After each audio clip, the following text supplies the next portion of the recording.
কত টাকা কালেকশন করলো ধুরন্ধর দ্য রিভেঞ্জ অর্থাৎ ধুরন্ধর 2 মুভিটি, আর বাজেট কত ছিল এই মুভিটির, আর কেমন করলো মুভিটা সবটাই জানাবো আজকের এই ভিডিওতে।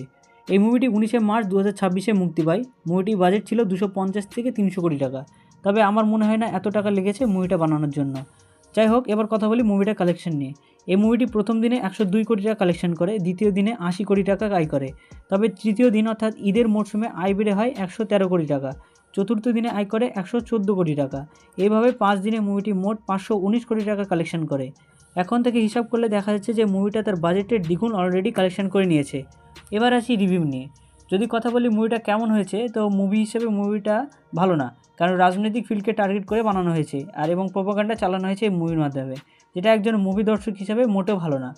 যাই হোক, যদি সিরিয়াসলি না নিয়ে মুভিটাকে, যে মুভির থট আছে সেটাকে যদি বাদ দিয়ে মুভিটা দেখার মতো দেখা হয়, তবে দেখা যেতে পারে মুভিটি। সেক্ষেত্রে একটা বেশ এন্টারটেইনিং মুভি হতে পারে। তবে মিথ্যা বা ভুল তথ্য মুভির মাধ্যমে সমাজে ছড়ানো বা সমর্থন করা একদম ঠিক নয়। এমন মুভি থেকে দূরে থাকা ভালো নয়, বরং কর্তব্য। ইতিমধ্যে সোশ্যাল মিডিয়াতে বেশ ভালোভাবেই সমালোচনা করা হয়েছে মুভিটি নিয়ে। আর মাত্র 3 মাসে একটা মুভির সেকেন্ড পার্ট কীভাবে রিলিজ হয়, ব্যাপারটা একটু কেমনই হচ্ছে। যদি আপনি মুভি সম্বন্ধে একটুও ধারণা রাখেন, তবে আপনি জানতে পারবেন বা বুঝতে পারবেন এই ব্যাপারটি। তো এই ছিল আজকের video. Thanks for watch this video.